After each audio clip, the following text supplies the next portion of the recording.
There is a harbour in the Mediterranean that has watched empires rise and fall for 3,000 years.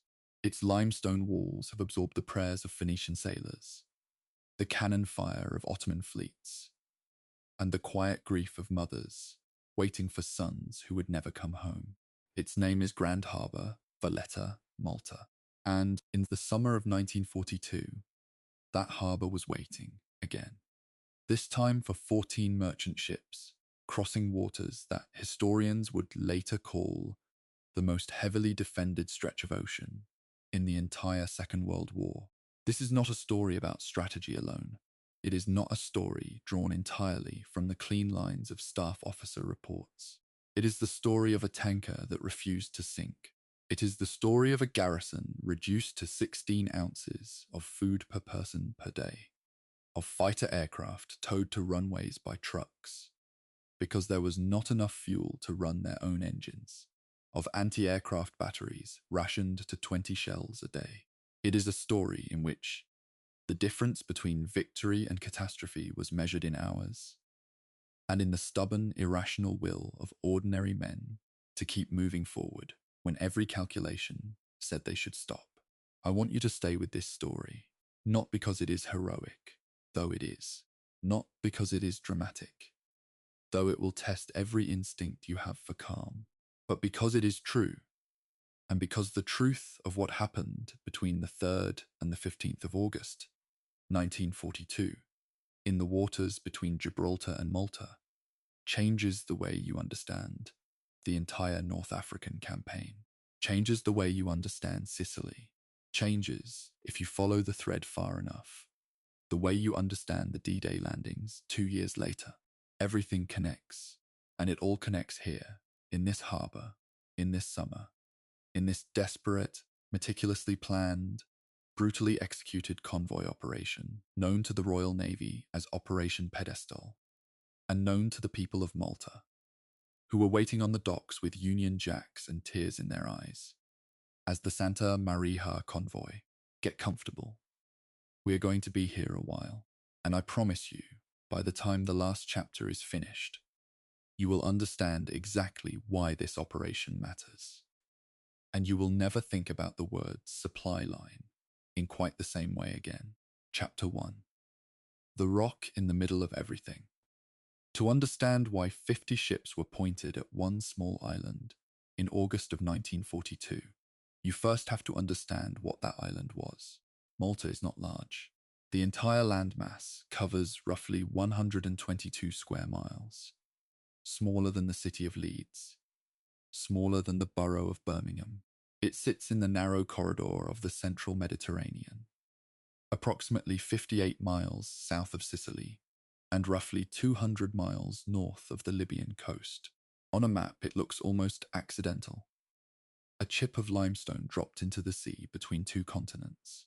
But in 1942, that chip of limestone occupied the most strategically important single point in the entire Mediterranean theatre of war. The reason was simple and brutal. Malta was the only base from which British submarines, aircraft and surface warships could strike at the supply lines, keeping Field Marshal Erwin Rommel's forces alive in the North African desert. Those supply lines ran from Italian ports southward across the Mediterranean to Libya, and they were the artery through which flowed the fuel, ammunition, food, and reinforcements that kept the Afrika Korps in the field. Disrupt those lines, and Rommel starved. Allow them to flow freely, and the British Eighth Army in Egypt faced an enemy who could fight indefinitely.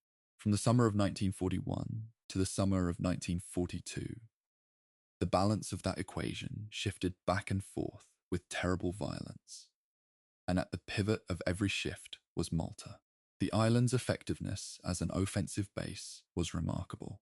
Between the 1st of June and the 31st of October 1941, British forces operating from Malta sank approximately 220,000 long tons of Axis shipping on the African convoy routes, roughly 94,000 long tons by the Royal Navy, and a further 115,000 long tons by the Royal Air Force and Fleet Air Arm combined. Malta-based squadrons were responsible for approximately 75% of all Axis ships sunk by aircraft across that period. These are not trivial figures. Rommel himself, in his own private correspondence, attributed his logistical crises repeatedly to what he called the English airmen on Malta. The Germans and Italians understood this perfectly. The island was not simply a nuisance.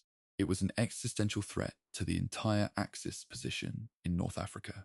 The response was the Siege of Malta, a sustained air campaign of ferocious intensity that began in earnest in January 1941, when the Luftwaffe transferred significant forces to Sicily and Sardinia, and continued with only brief interruptions through 1942.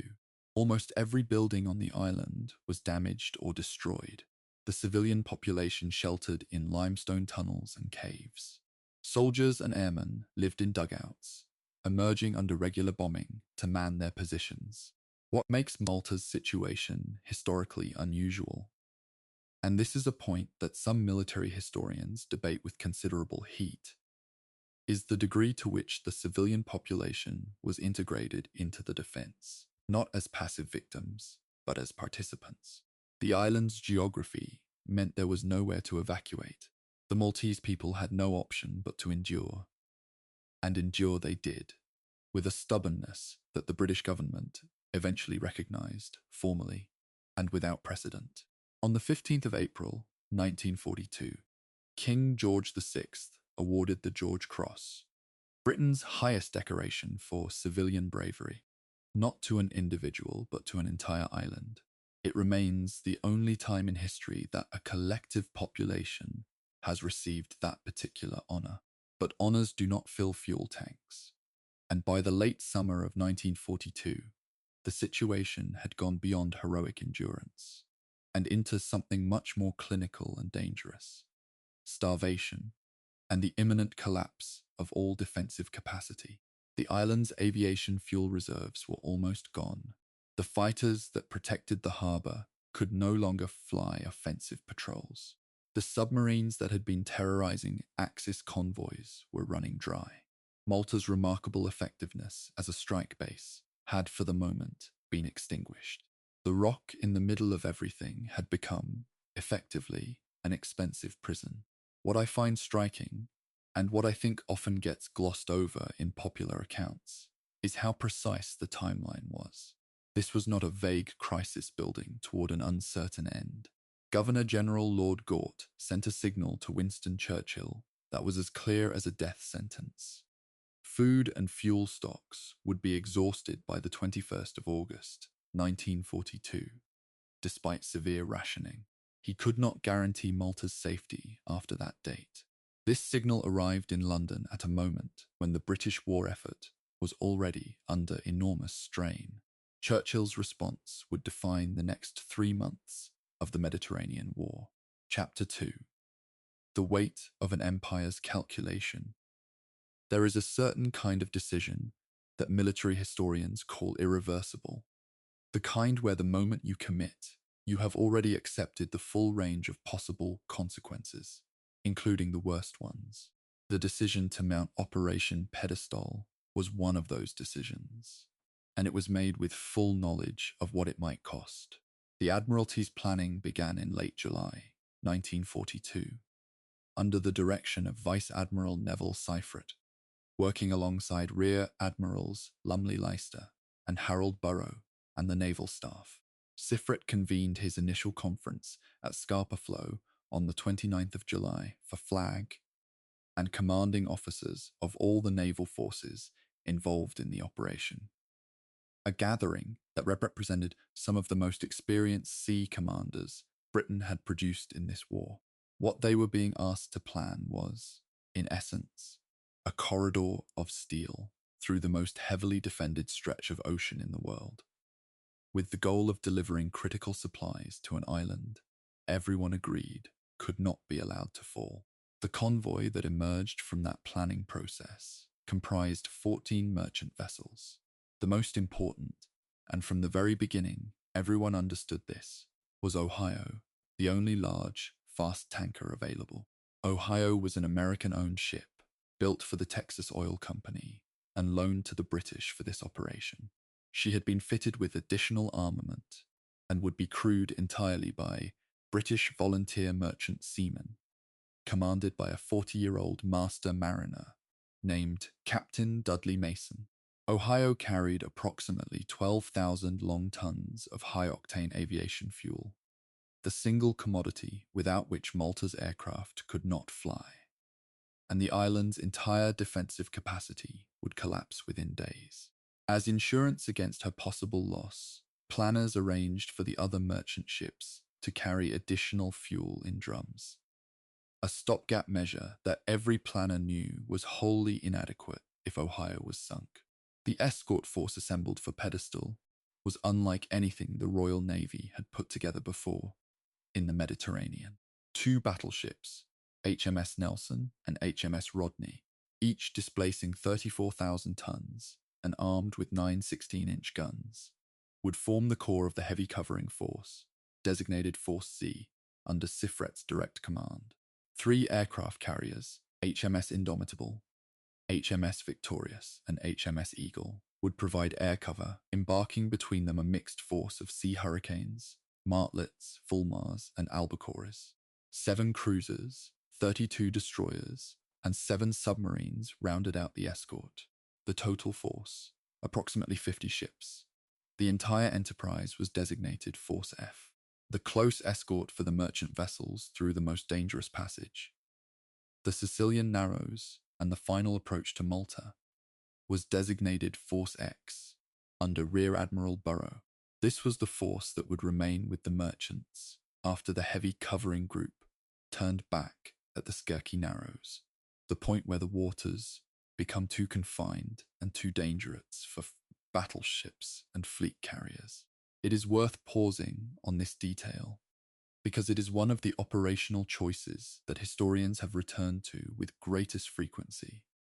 The moment Force C turned back, Burroughs' cruisers and destroyers would be alone with the merchants in the most hazardous stretch of water, with no battleships, no carriers, and Axis torpedo boats, submarines, and aircraft converging from multiple directions simultaneously. The ships were loaded at the River Clyde in Scotland.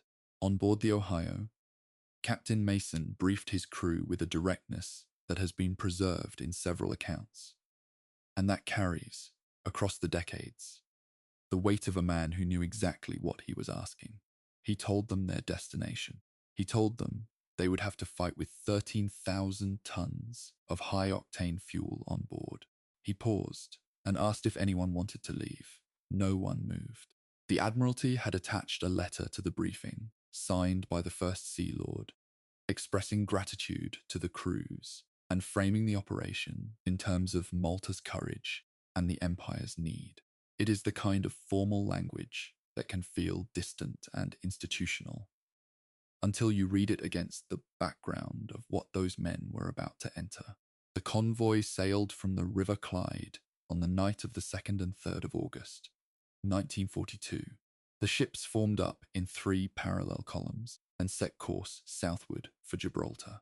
Additional anti-aircraft weapons had been mounted on the merchant ship's decks, and Royal Navy and Maritime Regiment gun crews conducted constant exercises during the passage south. On the first morning at sea, the crews were told their destination. The Bay of Biscay was crossed without serious incident. German U-boats and Focke-Wulf bombers were present, but the convoy's scale apparently gave attackers pause, and the skirmishes that occurred were swiftly suppressed by the destroyer escorts. It was the last stretch of relatively quiet water these men would see. On the morning of the 9th of August, 1942, Force F passed through the Strait of Gibraltar and entered the Mediterranean.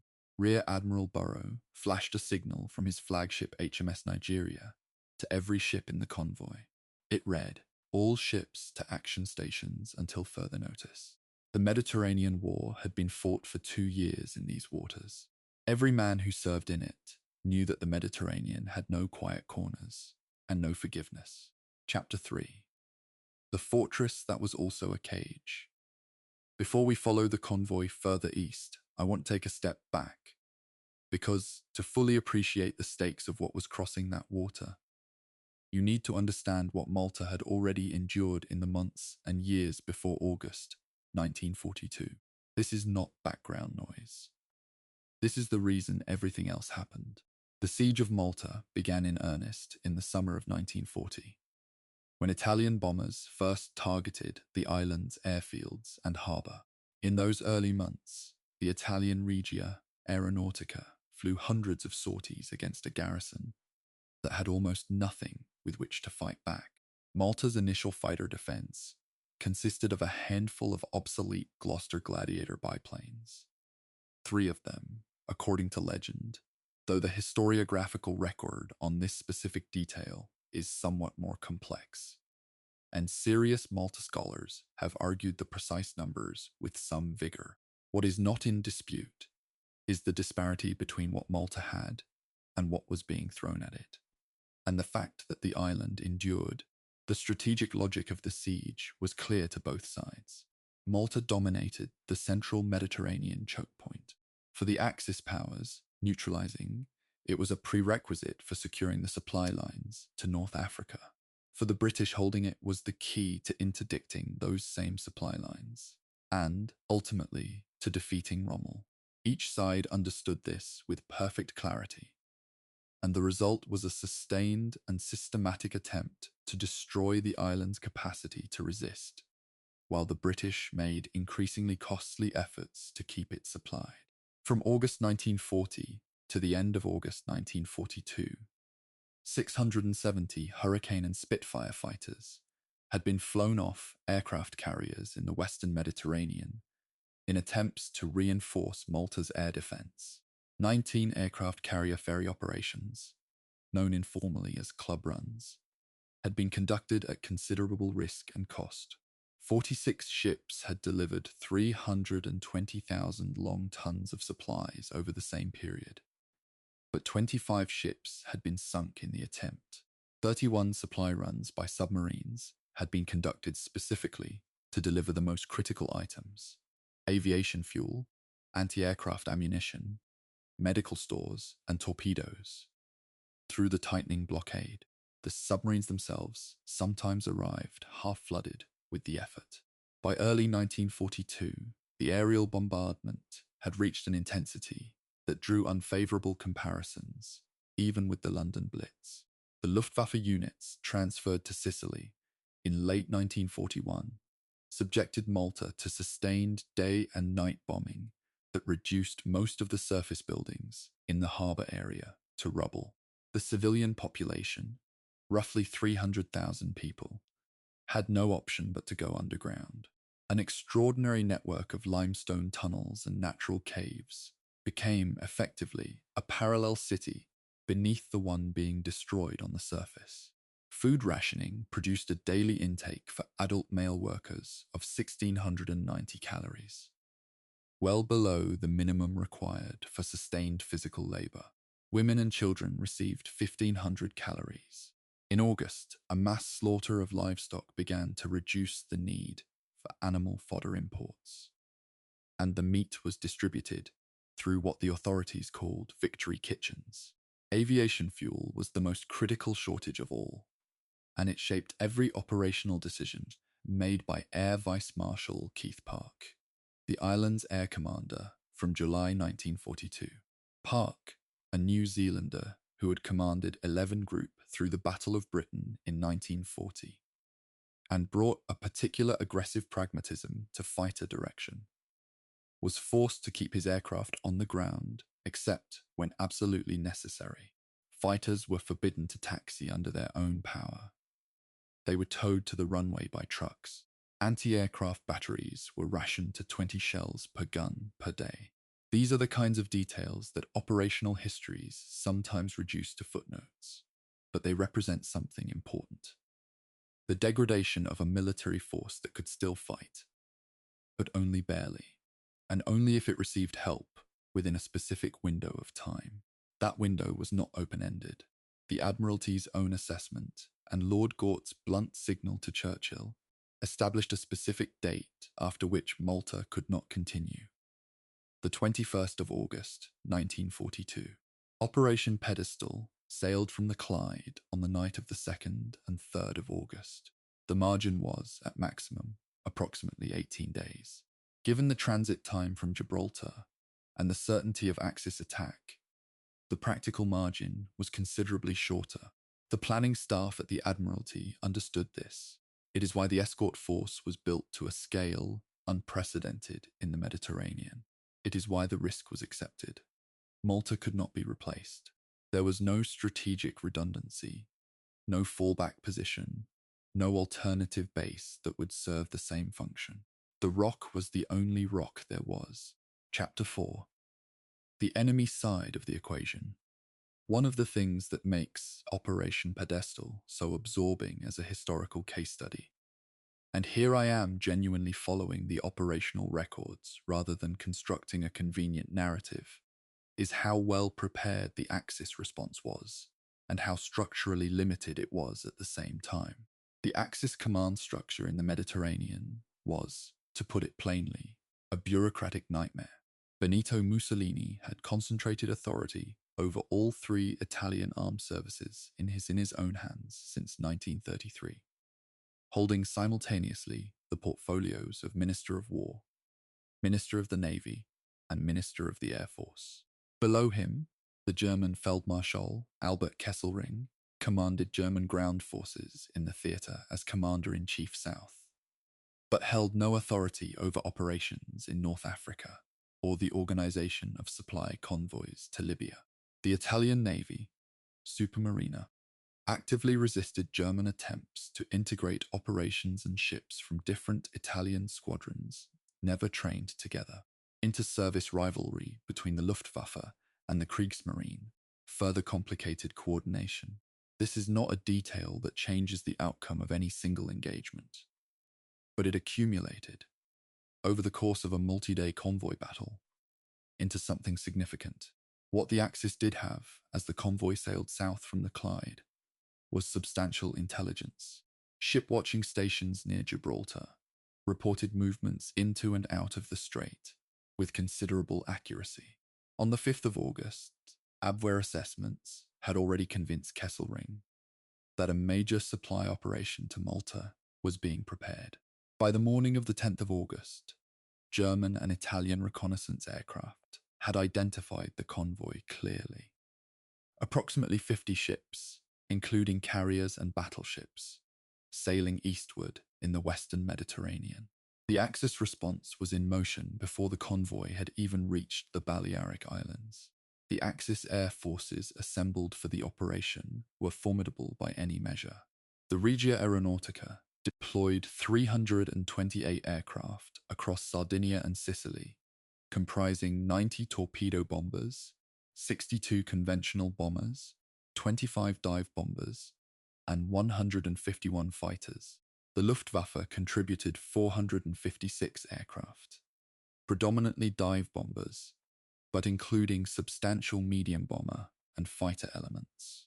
Additionally, approximately 20 Junkers Ju-88 aircraft from Fliegerkorps X on Crete were transferred westward during the battle itself, a transfer that required real-time coordination across operational commands. The total figure of approximately 700 aircraft available against the convoy is a number worth dwelling on, because the RAF's entire Malta-based fighter strength at this point was roughly 100 Spitfires. The Italian Navy's position was more constrained than the air order of battle suggests. Supermarina had prepared two cruiser divisions, the 3rd and 7th, along with destroyer screens, and planned their intervention for the final phase of the convoy's passage through the Sicilian Narrows, when the British covering force would have already turned back for Gibraltar and Burroughs cruisers would be alone. But the Italian battleships, which on paper constituted an overwhelming surface force, were non-operational. The reason was prosaic and damning: fuel.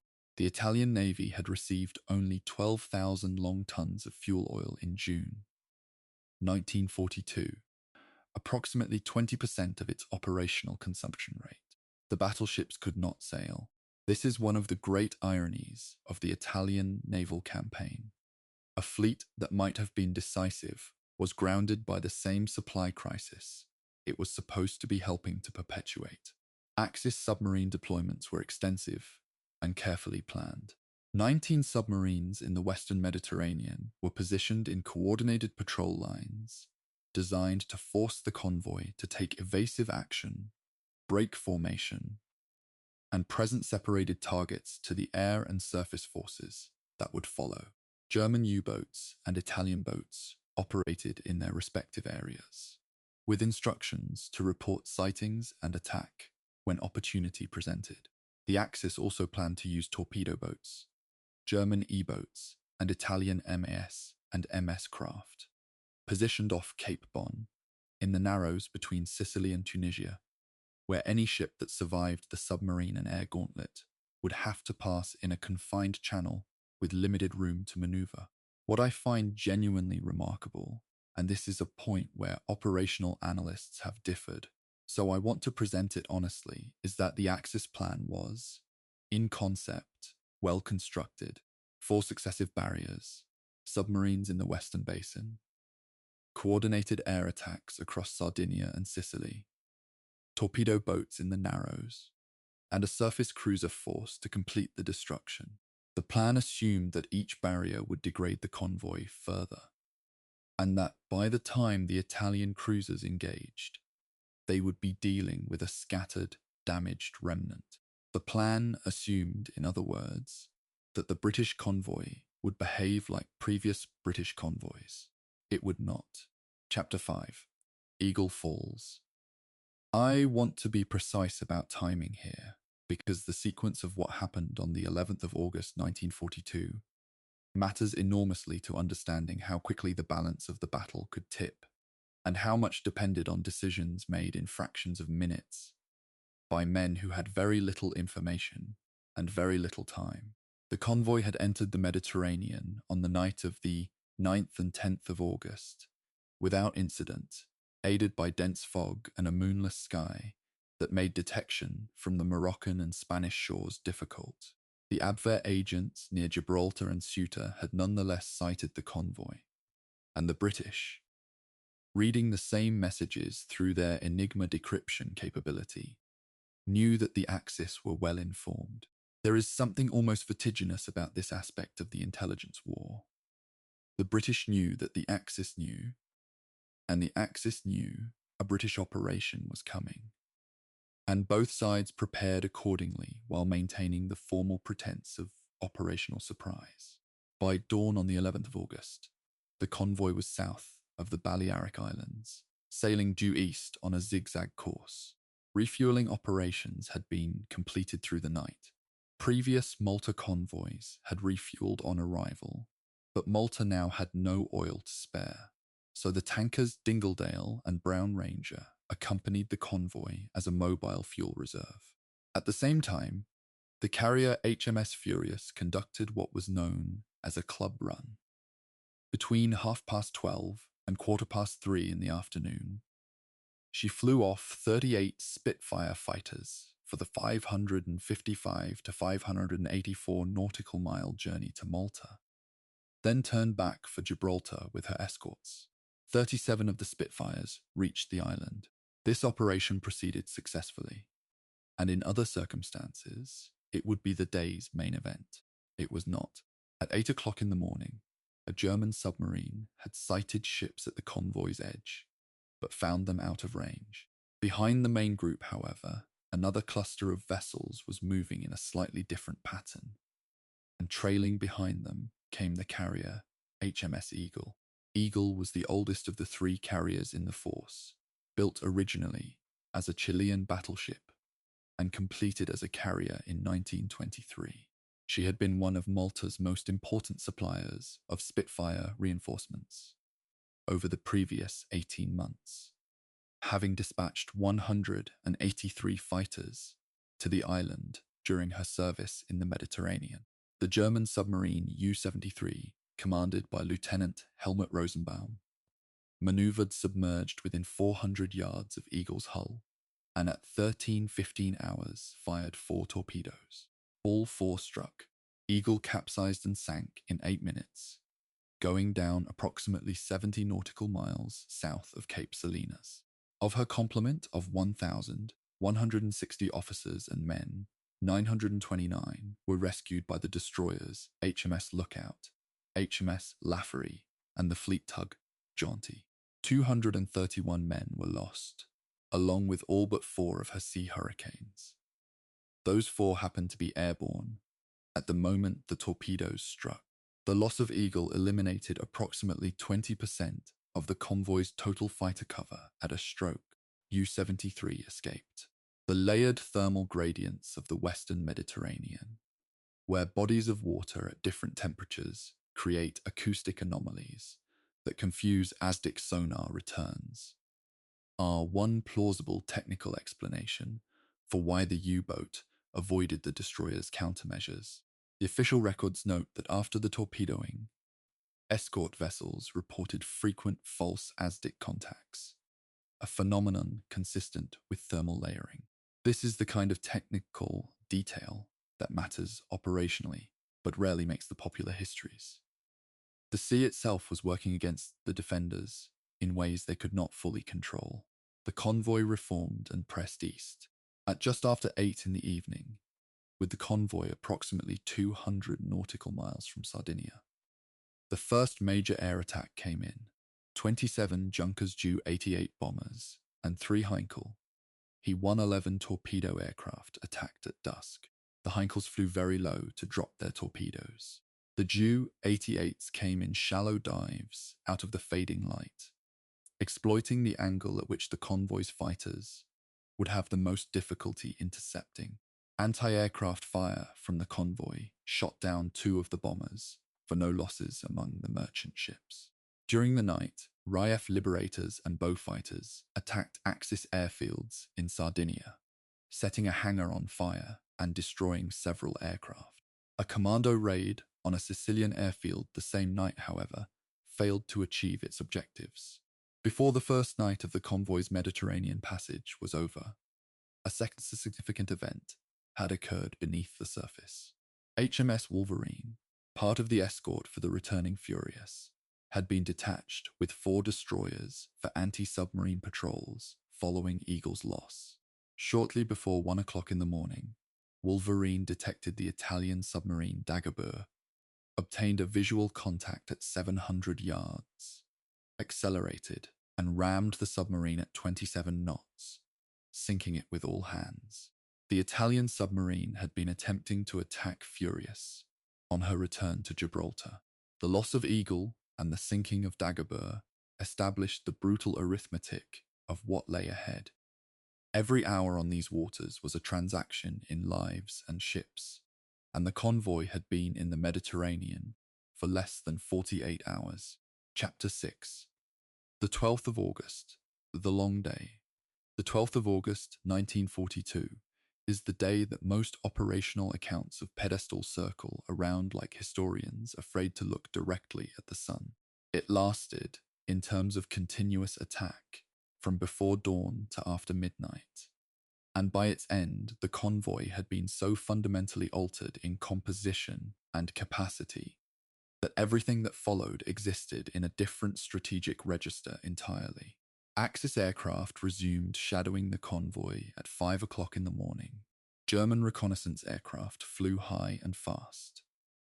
Too high and too fast for the carrier's fighters to intercept, and watched the convoy throughout the early hours, feeding position reports back to the assembled air and naval forces waiting across Sardinia and Sicily.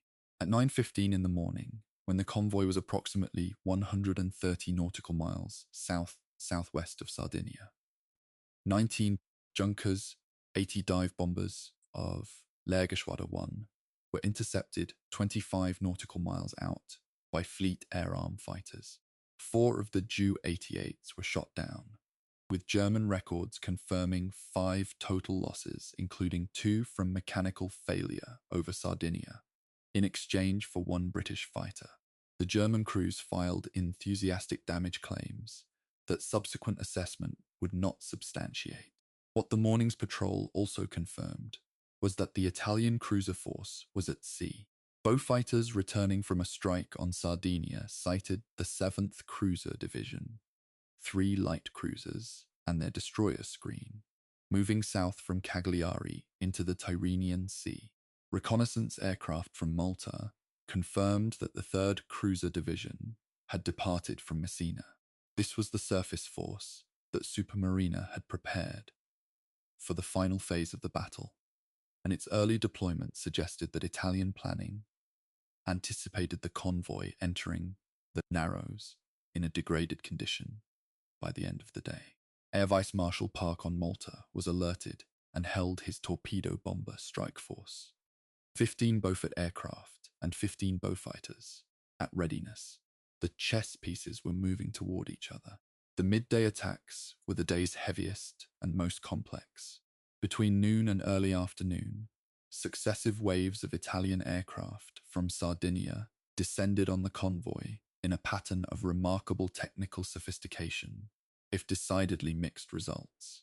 10 SM-84 bombers came first, accompanied by CR-42 fighter bombers and MC-202 escorts. Then, 9 SM.79 torpedo bombers attacked the starboard side of the convoy, while another formation attacked the port side simultaneously. The coordinated pincer, designed to force the merchant ships into whichever torpedo run they tried to avoid. A second wave had been delayed by 15 minutes due to a shortage of ground mechanics for the Re.2001 fighters. A logistics failure that is so mundane and so consequential that I find it genuinely representative of how wars are actually fought. The third wave included what may be the most technologically audacious element of the entire day's fighting. A pair of Ray 2001 fighter bombers from an elite unit called the Sezione Speciale, carrying armor-piercing bombs, escorted by a radio-controlled SM.79, loaded with a single 2,200-pound bomb, to be guided by remote control into an aircraft carrier. The radio control system failed.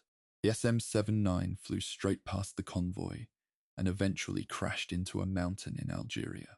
The fighter bombers, mistaken for friendly hurricanes in the confusion, did reach the carrier HMS Victorious. One bomb killed 6 sailors and wounded 2. The other bounced off the armoured deck and exploded harmlessly over the sea. An armoured carrier deck had at that moment saved the entire operation. Between the Italian waves, 37 Junkers Ju-88 aircraft from 2 Kampfgeschwader formations attacked from the direction of Sicily, having used radio countermeasures to interfere with British radar on Malta before approach. 5 aircraft had turned back with mechanical problems, but the remainder evaded the carrier-based Fulmars and reached the convoy. The merchant ship Deucalion was hit and forced out of the main convoy body, escorted by a single destroyer. The sheer quantity of anti-aircraft fire across the convoy had, however, produced an operationally significant effect. Many Axis aircrew were releasing their bombs and torpedoes early, well outside effective range, and turning back before pressing home their attacks. The number of sorties, 117 Italian and 58 German, had produced results that Fliegerkorps II's own assessment characterized as meager. The late afternoon brought the day's most costly blow, and it came not from the air, but from beneath the surface. In the last light, as the convoy approached the Narrows, 2 Italian submarines, working in close coordination, maneuvered through the destroyer screen. Torpedoes struck simultaneously the cruisers HMS Cairo and HMS Nigeria, and the tanker Ohio. Cairo was so badly damaged she had to be abandoned. Nigeria, Rear Admiral Burroughs' own flagship, turned back toward Gibraltar with 3 destroyers, removing the force's senior commander from the immediate battle at the worst possible moment. Ohio was struck near the bow on the starboard side. Her steering gear was disabled. Communications between bridge and engine room were severed, and eventually her engines went silent. As the convoy pressed on through the gathering dark, Ohio fell behind, drifting, her decks awash with the smell of aviation fuel, her engines dead. Burrow transferred his flag to the destroyer HMS Ashanti, and the convoy entered the Narrows. During the night, Italian torpedo boats and German E-boats swept in from the Sicilian coast in successive attacks, sinking 4 more merchant ships and severely damaging the cruiser HMS Manchester, which would have to be abandoned. By the time the first pale light touched the horizon on the 13th of August, the convoy that had sailed through Gibraltar with 14 merchants and 50 warships was, in the Narrows between Tunisia and Sicily, a battered, diminished remnant. But it was still moving, and somewhere astern, drifting in the dark, Ohio was still afloat. Chapter 7. The Narrows, where the sea became a killing ground. There is a passage of water between the western tip of Sicily and the Tunisian coast near Cape Bon that measures, at its narrowest point, roughly 140 nautical miles across. Wide enough, you might think, for a fleet of ships to pass with room to spare. But width is not the problem in the Sicilian Narrows. The problem is depth and current and the limestone shelf that forces ships into specific channels. And the fact that those channels were, on the night of the 12th and 13th of August, 1942, filled with approximately 23 Italian torpedo boats, MAS craft and MS craft, and a number of German E-boats waiting with their engines at idle, their crews lying flat on the deck to reduce their silhouettes against the darkness. Rear Admiral Burrow had known this moment was coming since the planning conferences at Scapa Flow. The Narrows were the structural weakness of the entire operation, the point where geography itself worked against the defender and for the attacker. A convoy that could maneuver freely in the open ocean became, in the Narrows, something closer to a column of vehicles on a single road, each ship following the ship ahead, unable to vary course dramatically without risk of collision or grounding. The destroyers that were supposed to screen against torpedo boats needed sea room to work their best tactics at high speed. In the Narrows, they had no such room. The attack that developed during the late evening of the 12th and the early hours of the 13th was not a single coordinated assault. It was a series of individual engagements in the dark, separated by intervals of bewildering quiet. Each incident leaving the merchant ships less certain of what formation they were in and where the threat would come from next. The Italian torpedo boats operated in pairs and small groups, approaching on silent engines, firing at close range, and accelerating away before the destroyers could establish firm contacts. Radar returns at close range in confined waters were cluttered and uncertain. The destroyer commanders were making decisions on the basis of incomplete picture with every action. What happened over those hours was, in the operational record, a sequence of losses that defies any simple description. The merchant vessel Clan Ferguson was struck and caught fire, her cargo, which included aviation fuel and ammunition, producing an explosion visible from the Sicilian shore.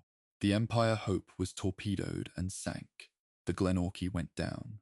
The Santa Elisa, an American crude merchant ship, was caught by a torpedo boat and set on fire. Almeria Lykes was struck and lost.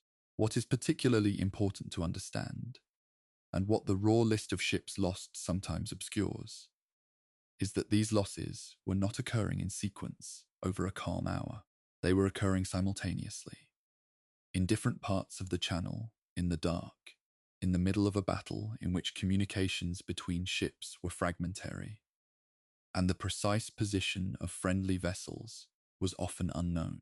The cruiser HMS Manchester was struck by 2 torpedoes from the Italian submarine Axum, which had already torpedoed Nigeria and Cairo and Ohio earlier in the evening, during the Narrows Passage.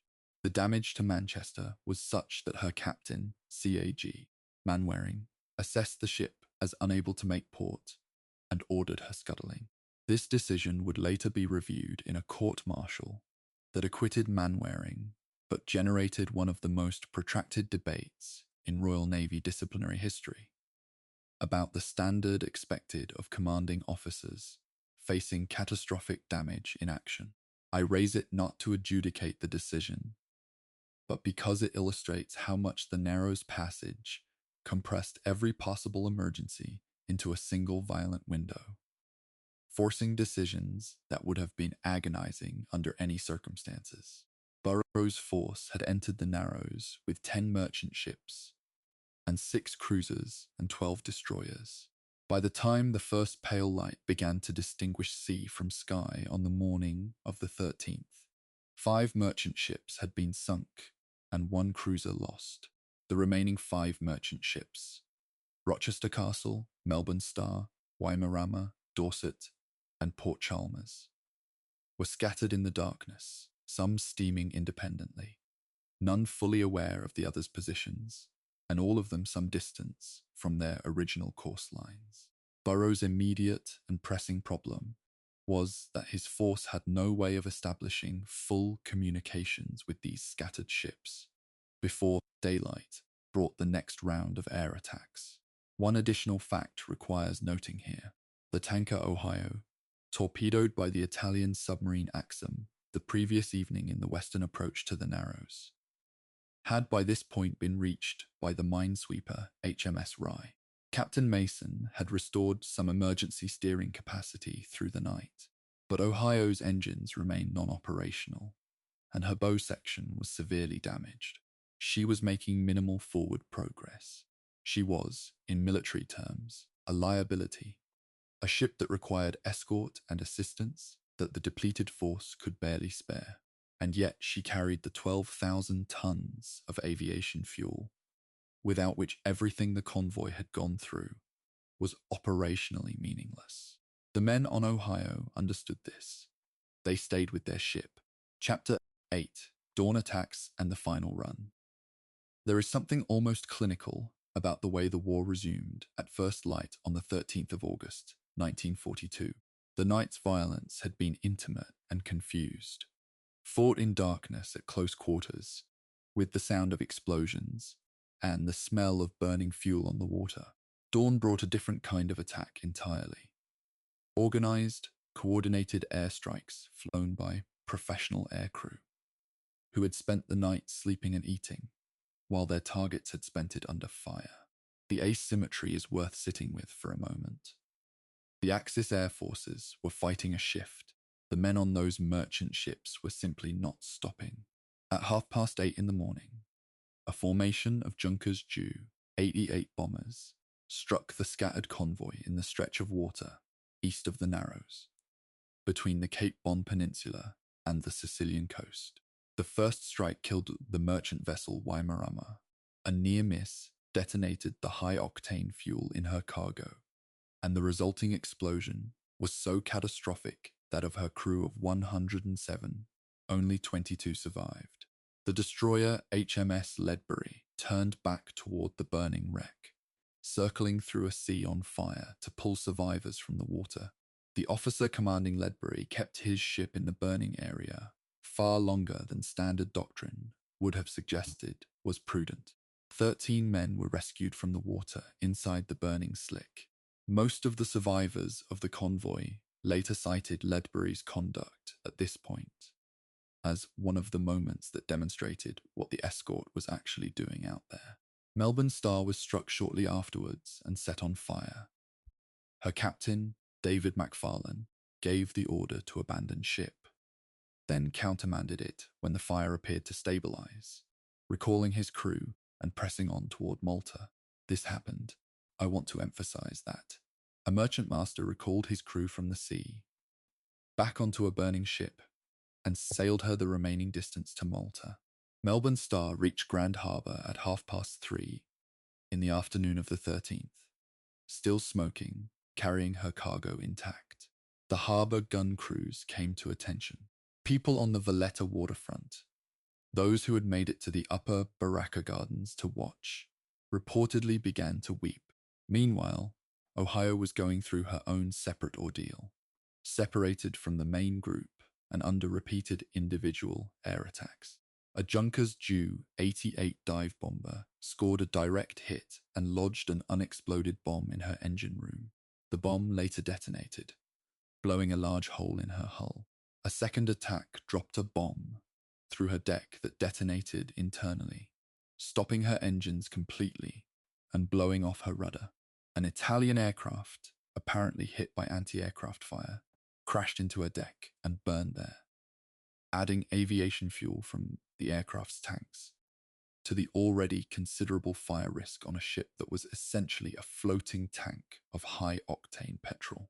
An American or British naval architect told the structural state of Ohio on the morning of the 13th would probably have told you she could not float for another 6 hours. She floated for 2 more days. HMS Dorset was attacked multiple times and repeatedly altered course under fire, eventually taking hits that brought her to a stop south of the convoy route. The destroyer HMS Bramham was ordered to assist. Dorset's captain requested a tow, but the towing hawsers parted repeatedly, and further air attacks made the approach impossible to sustain. Eventually, with further air attack clearly imminent, and the damage beyond correction, Dorset sank. The crew were taken off by Bramham. This sequence, a ship that survived through extraordinary effort, and then was lost when the effort ran out, is not heroic narrative. It is what sustained attrition over 5 days actually looks like when you follow individual ships rather than the aggregate totals. The air attacks on the 13th also demonstrated something important about how the balance of fighter cover had shifted since Eagle's loss. The carriers had remained with Force C and turned back at the Narrows, which meant that the merchant ships now had no carrier-based fighter protection at all. Malta-based Spitfires provided some cover near the island, but their range was limited and they could not reach the ships in the outer stretches of the central basin. The destroyer escorts had anti-aircraft weapons and made excellent use of them, but they could not substitute for fighters. Several attacks came in with minimal opposition because there was simply nothing to oppose them. The arithmetic of the operation, which had assigned 3 carriers partly to compensate for the vulnerability of the Narrows transit, had been disrupted by Eagle's loss early on the 11th, and the convoy was now paying for that disruption over the final 48 hours of the run. By the afternoon of the 13th, 3 merchant ships, Rochester Castle, Port Chalmers, and Melbourne Star, had reached Grand Harbour. Together, they carried sufficient food and military stores to meaningfully extend Malta's survival. Aviation fuel was not among their cargoes in adequate quantity. For that, everything still depended on Ohio, and Ohio was sitting dead in the water, approximately 60 nautical miles from Malta, with destroyers HMS Penn and HMS Bramham attempting to establish a tow, while her crew worked in the engine room, trying by any means available to restore propulsion. Chapter 9, Ohio. A ship that would not die. I want to deal with Ohio as its own chapter because she deserves it. Not in the sense of sentiment, though sentiment is entirely appropriate, but in the sense that her story is operationally separate from the convoy battle's broader flow, and that what happened to her over the 13th, 14th, and 15th of August, 1942, is one of the most precisely documented individual ship's survival stories in the entire Second World War. It holds up to scrutiny in detail, and the detail is what makes it remarkable.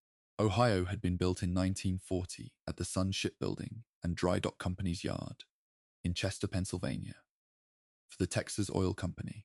She was a tanker of 16,500 gross registered tons, 935 feet long, purpose-built for speed as well as capacity. Her maximum speed under full power was 16 knots, fast for a tanker, critical for convoy work. Her design included a double bottom and a longitudinal framing system that was, according to the maritime historians who have examined her construction records in some depth, unusually robust for a vessel of her type and period. Whether this structural robustness is what allowed her to absorb the punishment she received over 4 days is one of those analytical questions that cannot be answered definitively. What can be established is that she took damage that would have sunk most ships, and she stayed afloat. The first torpedo had hit on the evening of the 12th, striking the starboard bow and flooding compartments forward of the bridge. The unexploded bomb that lodged in her engine room on the morning of the 13th was particularly significant. It detonated after what the engineering staff aboard believed was approximately 20 minutes, blowing a hole in the engine room plating and disabling the main propulsion. A further bomb hit went through her deck and exploded internally, breaking her keel, the structural spine of the ship, and causing her to acquire a visible hogging strain, her bow and stern curving slightly upward from the midpoint.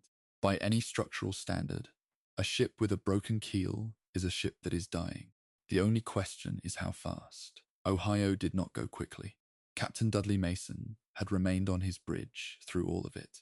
The accounts given by surviving crew members describe a man of almost preternatural steadiness, not apparently cold, but operating in a register beyond agitation, making and communicating decisions in a clear, unhurried voice, while the world around his ship was conducting a sustained argument for why it should sink. Mason ordered constant damage control. He ordered the engine room crew back to the machinery repeatedly through the attacks. He ordered hatches sealed and counterflooding of intact compartments to compensate for the flooding of damaged ones. When you read the court deposition and the survivor testimonies, what you notice is not dramatic courage of the flag-waving variety. It is something more like professional obstinacy, the conviction that the problem in front of you is soluble until it demonstrably is not, and that it is not yet demonstrably not. By the afternoon of the 13th, HMS Penn had managed to pass a tow to Ohio and was pulling her at between 2 and 4 knots toward Malta, with HMS Bramham keeping station alongside to help with steering and anti-aircraft defense. But towing a dead ship of Ohio's size and displacement in sea conditions that included swell and intermittent current was technically punishing, and the tow lines were parting regularly. At one point during the night of the 13th to 14th, the tow parted and Ohio swung beam onto the swell and began to drift. The minesweeper HMS Rye attempted to re-establish the tow. For approximately 3 hours in the middle of that night, Ohio lay entirely stopped in open water with no motive power, damaged beyond obvious repair, carrying 12,000 tons of aviation fuel and not sinking. On the morning of the 14th, a novel and somewhat desperate solution was attempted. HMS Penn secured alongside Ohio on the port side, and HMS Bramham secured alongside on the starboard side, creating a 3-ship raft in which the 2 destroyers effectively provided both propulsion and steering for the tanker between them. The combined formation could make approximately 6 knots. This is an unusual piece of naval engineering, improvised under fire on the spot, and it worked.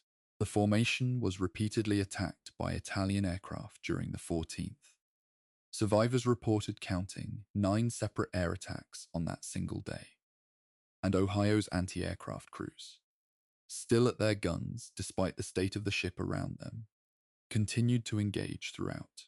HMS Ledbury joined the formation on the morning of the 15th of August, making 4 ships sailing together, 3 moving and 1 being moved, making 6 knots through a flat calm sea under a Mediterranean summer sky. Malta was visible by the time it was light.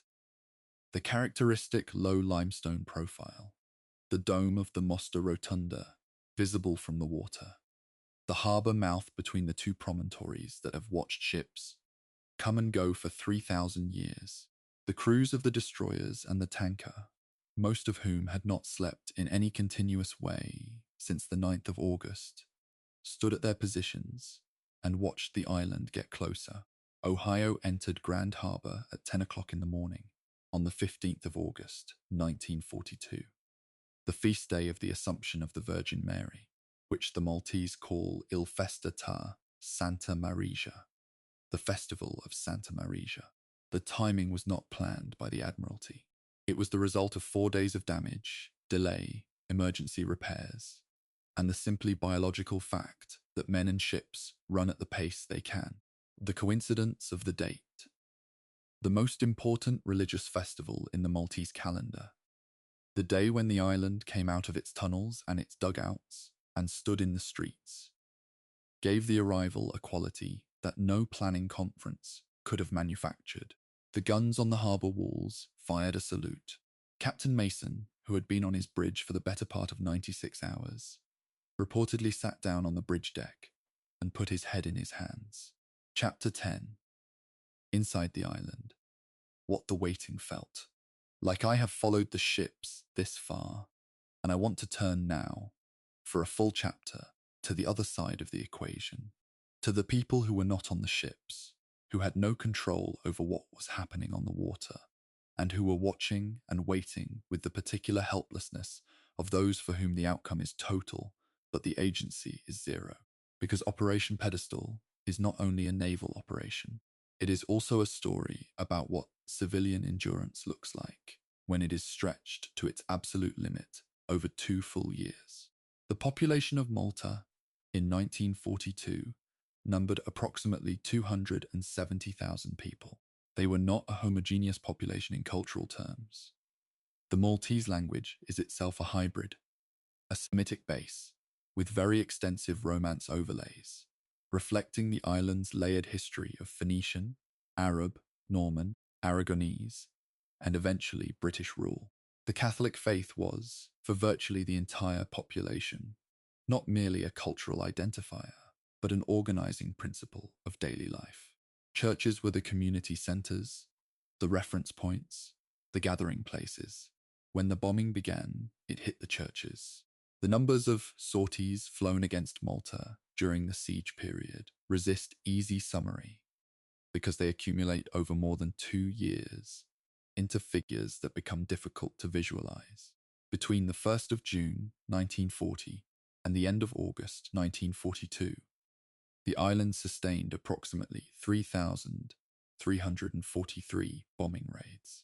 During the peak month of April 1942, the Luftwaffe and Regia Aeronautica flew approximately 6,728 sorties against Malta, more than had been directed at London during the entire Blitz period. The bomb damage to civilian housing was such that entire streets of the 3 cities, Vittoriosa, Senglea, Cospicua, had ceased to exist. The dockyards that were the primary military target were equally devastated. It is one of the operational ironies of the siege that the dockyards continued to function, because the workers, mostly Maltese civilians, simply kept coming back and cleared the rubble and repaired the installations. The rationing system was administered by the Lieutenant Governor's office and is documented with considerable precision in the Colonial Office records. By early 1942, the adult male bread ration had been cut to 10.5 ounces per day. By the summer, every household received a war kitchen meal once a day, supplemented by minimal home rations. The whole system managed through a network of approximately 250 Victory kitchens distributing standard cooked meals across the island. The calorific intake for manual workers on the dockyard, the men doing the heaviest physical labor maintaining the installations under fire, was calculated by the medical officer of health as falling below the minimum required to sustain that level of work. The men continued anyway. What I find both moving and historically significant is the degree to which the Maltese civilian population maintained normal community structures under conditions that might have been expected to dissolve them. Church festivals were modified rather than cancelled. The annual village festas, which in Malta function as a combination of religious celebration, community competition, and social identity, continued in attenuated form. Schools operated intermittently. The Maltese language newspapers maintained publication, though shortened. There is a sociological literature on resilience under sustained bombardment that sometimes attributes this kind of community cohesion to pre-existing social structures. The density of village networks, the parish church as a physical and spiritual anchor, and Malta is frequently cited as a case study, but it also required choices made by individual people every single day to keep doing ordinary things in extraordinary circumstances. The watching on the harbour walls during the days of August 1942 was something that observers at the time recorded with some frequency. The Maltese had a word for the convoy ships, ilgefen tal provisti, the ships of provisions, though the phrase that attached most powerfully to the operation was the one that came from the feast day of the 15th, the Santa Maria Convoy.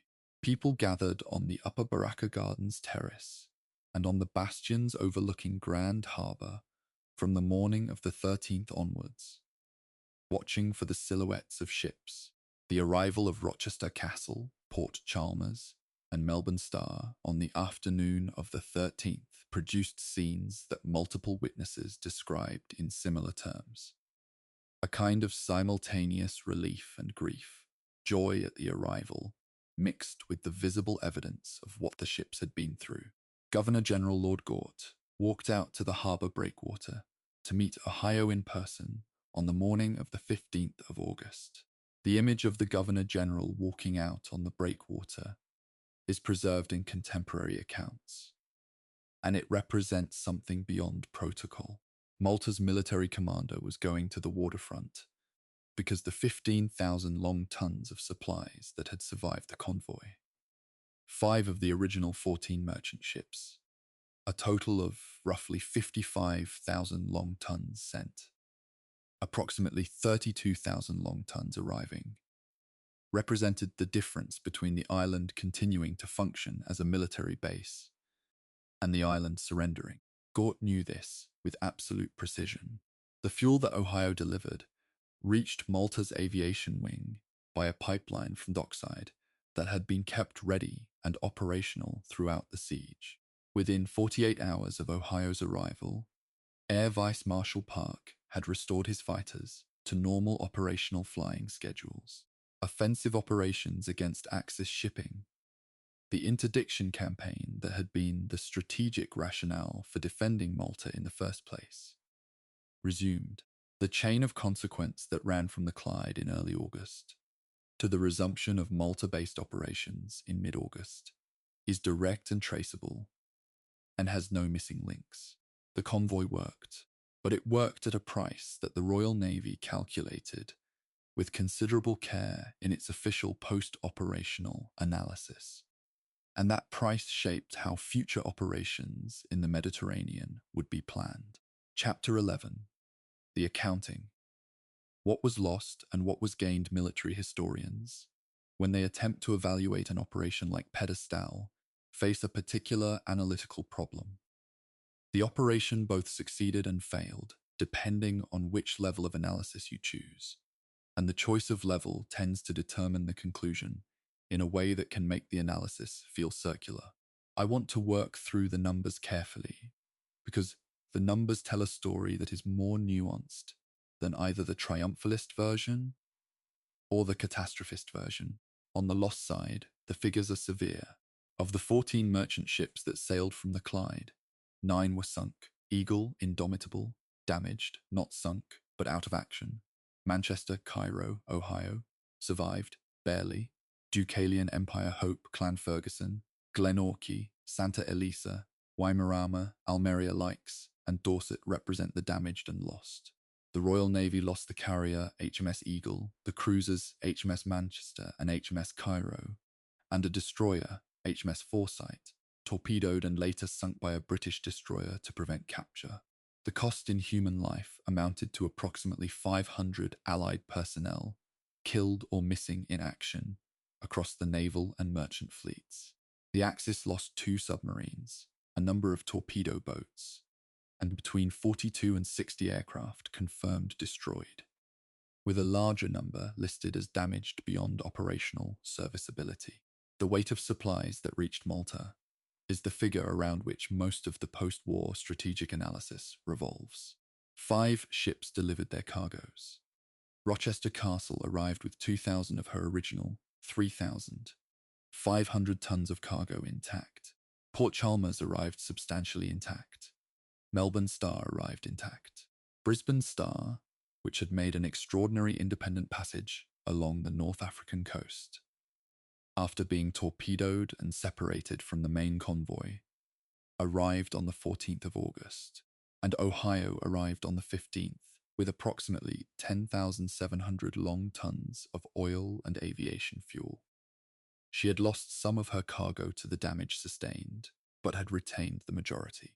The combined delivery totaled approximately 55,000 long tons of food, fuel, ammunition, and military stores, against an island whose minimum survival requirements for continued operations had been estimated by the supply staff at approximately 12,000 tons immediately and 25,000 tons over the following weeks. The Admiralty's post-operational analysis, circulated internally in autumn of 1942, assessed the convoy as a qualified success. The word qualified matters here. The conclusion was not that Pedestal had been conducted in an optimal way, but that it had been conducted successfully enough, given the constraints, to achieve its core objective, keeping Malta operational as a military base. The analysis identified several failures of coordination and execution. The conduct at the Narrows was subject to particular scrutiny, as was the question of whether the heavy covering force should have proceeded further east with the convoy before turning back. These debates, which continued in professional journals through the 1950s and beyond, are sometimes presented as Monday morning quarterbacking, but they are genuinely relevant to the operation's conduct and deserve more than dismissal. The strategic consequences manifested with remarkable speed. Within 3 months of Pedestal, Malta-based forces had returned to full offensive operations against Axis supply lines. Between the 15th of August and the end of October 1942, Malta-based submarines and aircraft sank approximately 379,000 long tons of Axis shipping. The material consequences for Rommel's forces in the Western Desert were direct. The Afrika Korps fought the Second Battle of El Alamein at the beginning of November 1942, with fuel reserves that were, according to German quartermaster records, critically inadequate for sustained offensive operations. The connection between the resumed Malta offensive and the attrition of Rommel's supply lines in the weeks before Alamein is a matter of historical record, not post hoc rationalization. For Ohio specifically, the post-operational records contain a detail worth dwelling on. When she was docked for damage survey after her arrival, the survey that would determine whether the ship could be repaired, the assessors found that her keel had indeed been fractured as suspected. The exact mechanism by which she had stayed afloat with a broken keel, in the assessment of the marine surveyors, was not entirely clear. The structural double bottom had provided some residual integrity. The internal subdivision of the cargo tanks had maintained buoyancy in compartments undamaged by the bomb holes, and she had apparently been held together partly by the tension of the tow lines from Penn and Bramham along her sides, a form of external structural support that became, in the absence of her own keel integrity, a kind of prosthetic spine. Ohio was never repaired. She served as a fuel depot hulk in Malta for 2 years and was broken up after the war. She had done everything that was required of her, and nothing more was asked.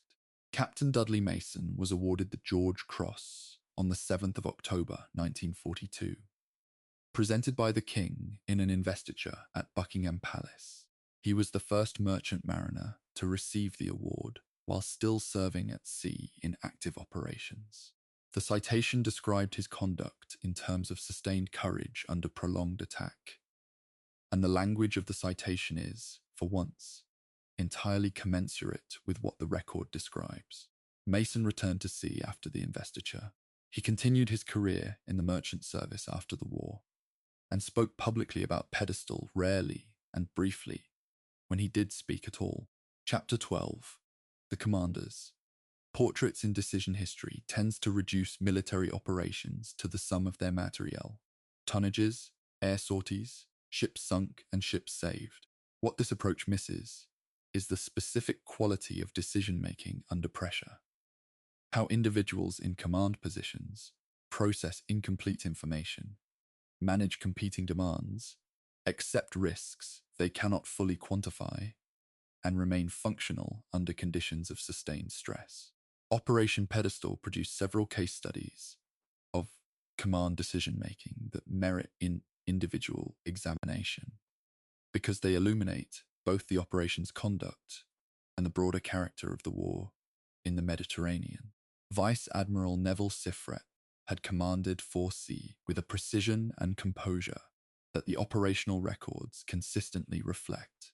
His decision to proceed with the operation despite Eagle's loss on the 11th of August, and the consequent reduction of 34% of the convoy's fighter cover, was the first, and in some respects, the most consequential command decision of the operation.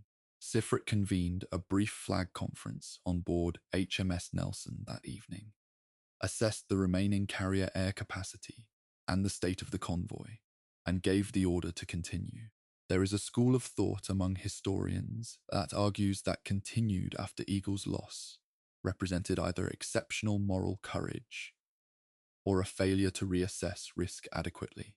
Sifret's own account, recorded in his formal dispatches, is straightforwardly professional. The operation's objective remained achievable. The remaining force was sufficient to attempt it, and the consequences of turning back were worse than the consequences of pressing on. Rear Admiral Harold Burrow's situation was substantially more difficult than Sifret's, and in some ways less fairly treated in the popular accounts. Burrow commanded Force X, the close escort, through the most dangerous phase of the operation, from the Skerky Channel through the Narrows to Malta after the heavy covering group had turned back. His flagship Nigeria was torpedoed at 6:22 in the evening on the 12th of August, before the convoy had even entered the Narrows proper, and he was forced to conduct the rest of the operation's most critical phase from the destroyer HMS Ashanti, a smaller vessel with far less communications capacity than Nigeria. The structural problem this created was significant. Ashanti's communications equipment could not simultaneously maintain contact with all elements of the scattered convoy, the Malta Command, and Gibraltar. During the night of the 12th to 13th, Burrow was, in practical terms, conducting the battle with intermittent, delayed information. Air Vice Marshal Keith Park's role in the operation is sometimes underplayed in histories that focus on the naval battle, but it was operationally critical. Park had taken command of Malta's air defences in July 1942, replacing Air Vice Marshal Hugh Lloyd, and had immediately reorganised the island's fighter direction system to achieve better interception rates against incoming attacks. His decisions during the convoy operation, when to commit his limited fuel reserves to provide cover over the approaching ships, and when to hold back, required him to balance the convoy's needs against the island's long-term defensive capacity. Commit too early and too heavily, and Malta's fighters would be exhausted, and the island left exposed to follow-on attacks after the convoy arrived. Commit too late, and merchant ships would be sunk within sight of the harbour.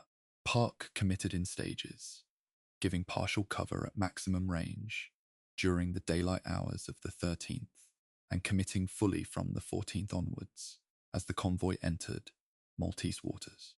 Captain Mason of Ohio has already received his chapter, but there is one aspect of his command conduct that I want to return to: his management of his crew across 4 days of continuous emergency. A merchant ship's captain has a different legal and practical relationship with his crew than a naval officer does. Merchant seamen are civilian employees. Their obligation to remain on a ship that appears to be sinking is not the same as a naval ratings. Mason never ordered his crew to remain aboard in the way a commanding officer might formally direct subordinates. He led, instead, by remaining himself, by making it apparent through his own continued presence and apparent equanimity that the ship was survivable and the objective was worth continuing to pursue. No one left. The full crew remained at their posts through 4 days of attack and near sinking. The sociological literature on crew cohesion under stress has found that this kind of leadership by example, informal rather than coercive, is associated with significantly better collective performance than directive authority under sustained threat conditions. On the Axis side, the command decisions also deserve honest examination. General Kesselring's direction of the air campaign was, in terms of sortie numbers and coordination, impressive. The four-barrier system, submarines, air attacks, torpedo boats, surface cruisers, was conceptually sound and might, under different circumstances, have destroyed the convoy entirely. Where the Axis effort failed was partly in execution and partly in the structural limitations imposed by the fuel crisis. The Italian surface force that was supposed to complete the destruction of the convoy in the Narrows was ordered back to port on the night of the 12th to 13th of August, partly due to the fuel situation, and partly because British submarine and air threat assessments made the risk of committing cruisers into waters covered by Malta-based aircraft appear unacceptably high. This decision to recall the Italian cruiser force has been described by some historians as the moment that prevented the complete annihilation of the convoy remnant. The cruisers, had they pressed south and engaged the scattered, damaged merchants on the night of the 12th to 13th, might have sunk every remaining ship. The British submarines HMS Unbroken and HMS P-42 were in position and had already attacked the cruiser divisions. Unbroken had damaged the cruisers Museo Attendolo and Bolzano severely enough to put both out of the action permanently, but it is not clear that they could have stopped all 6 cruisers. The Italian admirals, facing an uncertain tactical situation at night with damaged ships and a fuel situation that left no margin for a prolonged action, chose caution. Caution, in this instance, was the ally of the convoy. The 5 ships that reached Malta did so, in part, because the forces that might have stopped them were not, in the end, there to do it. Chapter 13. The Ripple Effect. Pedestal and the North African War. There is a particular kind of strategic consequence that only becomes visible in hindsight, when you can trace the line backwards from a decisive event to the small, unglamorous decisions that made it possible. The Second Battle of El Alamein, fought between the 23rd of October and the 11th of November 1942, is usually understood as a British triumph of generalship and materiel superiority. Montgomery's meticulous preparation, his artillery program, his infantry and armor working in coordinated phases to break through a defensive line that Rommel's forces had spent months constructing. All of that is accurate and well documented. What the popular accounts sometimes compress or omit entirely is the supply dimension.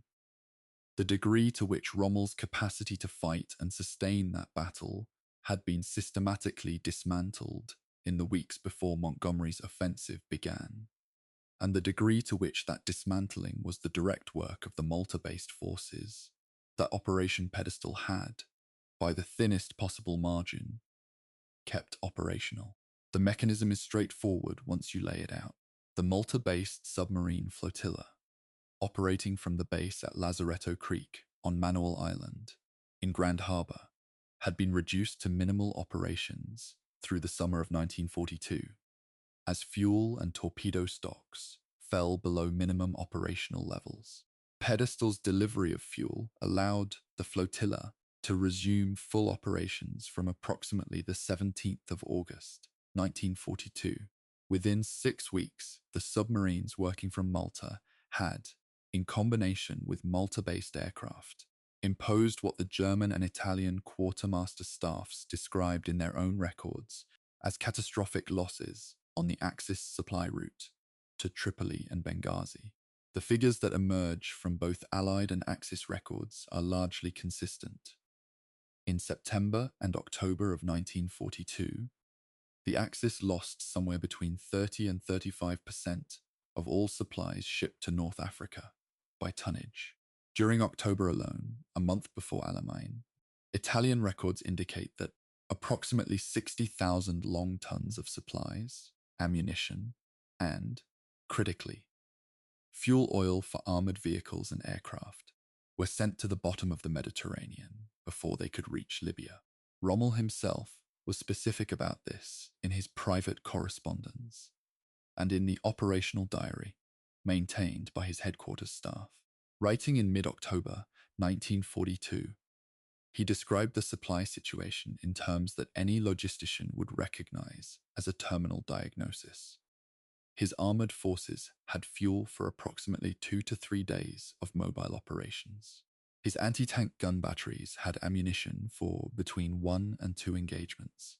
His mobile reserves of replacement vehicle parts were exhausted.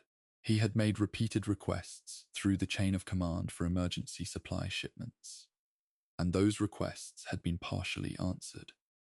Ships had been loaded and sent, but they were not reaching the African shore in the quantities required. Malta was eating them. The island that Rommel had identified in his own correspondence as his primary logistical watermentor had returned to full operational capacity 3 months after Pedestal, and the consequences were being felt in the sand and the ledges of the Western Desert. This is not to argue that Pedestal alone won the Battle of El Alamein. That argument would be a reduction. Montgomery's own preparations, the extraordinary expansion of British industrial capacity, the American Lend-Lease material flowing through the Red Sea, and the operational skill of the Eighth Army all contributed to the outcome. But the supply attrition imposed from Malta was, by any serious assessment, a force multiplier for everything else. A German armored force with full fuel and ammunition is a fundamentally different opponent from 1 rationed to 2 days of mobile operations. Montgomery planned against the enemy he faced, and part of what made that enemy manageable, part of what gave the British artillery the opportunity to work methodically through the German defensive lines, without being disrupted by the kind of deep armoured counterpenetration that the Afrika Korps had repeatedly used to great effect, was that Rommel did not have the logistical capacity to sustain aggressive mobile operations. Malta had taken that capacity away. The connection extends further forward in time than Alamein. Operation Torch. The Anglo-American landings in French North Africa on the 8th of November 1942, timed to coincide with the 8th Army's breakout from El Alamein, depended on supply lines that ran through the central Mediterranean. As those supply lines opened in the weeks and months following Torch, Malta's position shifted from a besieged garrison to a forward operating base supporting the advance into Tunisia. The island's submarines and aircraft that had been defending Malta's own survival in August were, by December, operating in support of the Allied advance toward Tunis. By the time Axis forces in Tunisia surrendered in May 1943, approximately 250,000 German and Italian troops, the largest Axis capitulation of the war in Africa. The supply interdiction campaign that Malta had made possible was recognized by both Allied and German post-war analysts as one of its contributory causes. The Sicily landings of July 1943, Operation Husky, the first Allied assault on Axis-held European territory, used Malta as a primary planning and staging base. General Dwight Eisenhower, commanding the Allied force, and his subordinate commanders held planning conferences on Malta. The island's airfields provided forward air cover for the assault force crossing to Sicily. The harbour facilities at Valletta handled some of the enormous logistical tail that a combined Anglo-American amphibious operation required. The island that had been calculating its own survival in days and weeks in August 1942 was, 11 months later, the forward command post for the invasion of Europe's southern periphery. The transformation is not accidental. It is the direct strategic consequence of 5 merchant ships reaching Grand Harbour in the middle of August. I want to pause here and be transparent about where the historical record is firm and where it relies on inference. The fuel and supply figures that connect Pedestal to Alamein are drawn from both Allied operational records and from captured German and Italian quartermaster documents examined after the war. The precise causal weight.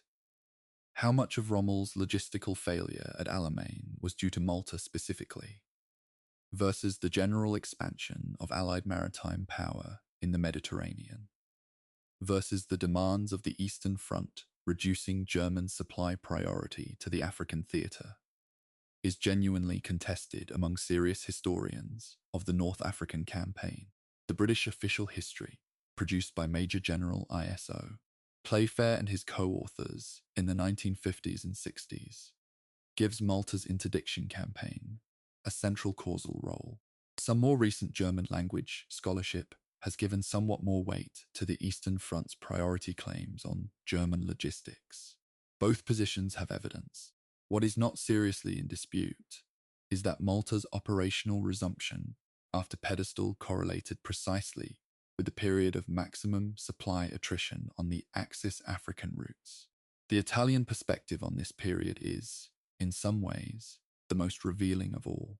Italian naval staff assessments from September and October 1942 are remarkably candid about the impossibility of sustaining the North African campaign against the combination of Malta-based air and submarine interdiction and the progressive extension of Allied air cover from Egypt.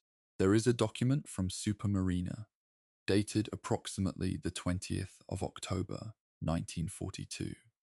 Its precise archival provenance is noted in the Italian naval official history, but I will not assign a specific reference code I cannot verify. That essentially concludes the North African supply operation is no longer sustainable at the tonnages required. This assessment predates El Alamein by 3 days. The Italian Navy had reached the same conclusion as Rommel's logisticians independently and simultaneously. And that convergence of pessimistic assessments from opposite ends of the supply chain is, I think, one of the more compelling pieces of indirect evidence for the structural importance of what Pedestal had preserved. The human dimension of this strategic consequence tends to get lost in the supply figures and the operational maps.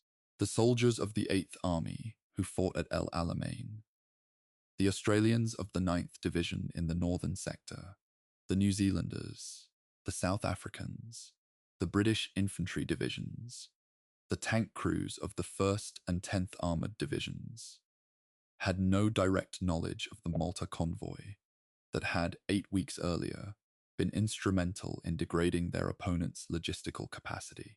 They fought the battle in front of them, against the enemy that was there. But the enemy that was there was weaker than he might have been, and part of the reason for that weakness had been settled, at cost, on the water between Gibraltar and Grand Harbour. History works like this more often than the tidy causal arrows of campaign histories suggest. Through chains of consequence that are real and traceable, but invisible to the people living inside them. The George Cross, awarded to Malta in April 1942. Before Pedestal, before Alamein, before Sicily, before the surrender of Tunisia, was prescient in a way that even King George VI's advisors could not have fully understood at the time. It was awarded for what Malta had already endured. It was, in a sense that only became clear later, also awarded for what Malta was going to make possible. The rock in the middle of everything had held, and by holding had changed the shape of everything that followed. Chapter 14: The Men Who Came Home, and the Men Who Did Not. I want to spend this chapter at a different level of resolution from the strategic analysis of the previous one. Wars are not only made of strategy and supply tonnage. They are made of individual human beings who were somewhere specific on a specific day, making choices that were sometimes freely made and sometimes not made at all, because events simply happened to them faster than choice was possible. The 500 or so Allied personnel who died during Operation Pedestal deserve more than a number in an operational summary. The 231 men lost when HMS Eagle went down in 8 minutes on the 11th of August 1942 had, many of them, been in the Mediterranean for months. Eagle had been on the Malta ferry runs since the spring of that year, delivering Spitfires under conditions that every crew member understood were genuinely dangerous. The carrier had been near missed and damaged on previous operations. Her company were not naive about the risks of the waters they worked. What makes their loss particularly stark is its speed. 8 minutes is not enough time for the kind of prolonged courage that gets recorded in commendations. It is barely enough time to get to your station and find out what is happening. The torpedo hits from U-73 were catastrophic and immediate, and the fact that 929 men survived is, given 8 minutes of sinking time, as remarkable as the 231 who did not. The merchant seamen who were lost deserve particular acknowledgement, not because their courage was greater than the naval personnel's. It was not a competition, but because their position was structurally different in a way that mattered. Merchant seamen had no obligation, under the law as it existed in 1942, to sail into a war zone. They were civilian employees of shipping companies, operating under contract with the Ministry of War Transport, sailing on ships that were paid for at rates negotiated between the ministry and the owners. The merchant navy had a proud tradition, and its men were patriotic, but the formal legal apparatus of conscription that placed a naval rating or an army private at their post did not apply to them in the same way. The men who sailed on Waimarama, the merchant vessel destroyed so catastrophically in the morning attacks on the 13th of August that of 107 crew, only 22 survived. Those men had chosen to be there in a more direct sense than the word chosen usually conveys in a wartime context. The Waimarama's loss is one of the operational details of Pedestal that tends to be passed over quickly in survey histories because the loss was total and immediate, leaving little narrative to work with. She was struck by bombs that detonated her aviation fuel cargo, and the explosion was large enough to be visible from Malta. The island was approximately 150 nautical miles away. The survivors were men who happened to be on deck or near the water when the explosion occurred, who were in positions from which the force of the blast threw them clear, rather than into the fire. The 85 men who did not survive were overwhelmingly lost to the explosion and fire, not to drowning. The distinction matters because it reflects something specific about the nature of carrying high explosive and high octane cargo through an active battle. The margin between survival and catastrophe was not seamanship or courage, but geometry, where you happened to be standing when the bomb hit. Among the naval personnel, the losses aboard the cruiser HMS Manchester produced a particular kind of post-war grief, the kind associated with contested decisions rather than clear loss. Captain Manwaring's court-martial, convened in the months after the operation, examined whether the decision to scuttle Manchester was justified given her condition. Manwaring was acquitted, but the process of a court-martial, the formal examination of command conduct in the full knowledge of outcome, is its own kind of wound. Our officers who had served under Manwaring and who believed his decision was correct were obliged to give evidence in a process that implied the decision might have been wrong. The acquittal closed the legal matter, but not, for some of the participants, the emotional one. This is one of the costs of command that military history rarely accounts for fully. The particular burden borne by officers whose decisions in extremis are later examined in controlled conditions by people with full information and no incoming fire. The survivors of the operation came home to a Britain that was, in the summer and autumn of 1942, hungry for good news that could be told in uncomplicated terms. Operation Pedestal was not uncomplicated. 5 ships had made it, 9 had not, hundreds had died. The convoy had succeeded, but the cost was such that the Admiralty was already reviewing whether the formula could be repeated if another Malta convoy became necessary. The public was told, accurately, that Malta had been saved. The specific details of the cost were available in the casualty lists, but not prominently featured in the press coverage, which was subject to the standard wartime constraints on information that might assist the enemy or damage public morale. The men who came home to a muted, complicated welcome. Respected but not feted. The kind of return that wartime Britain offered to operations that had succeeded at heavy cost, in a theatre the public understood imperfectly. For the Maltese, the welcome was entirely different. The merchant seamen who came ashore from the 5 surviving ships were treated, on the docks and in the streets of Valletta, with a warmth that several of them recorded in letters and memoirs as unlike anything they had expected. Strangers offered what little food and drink they had.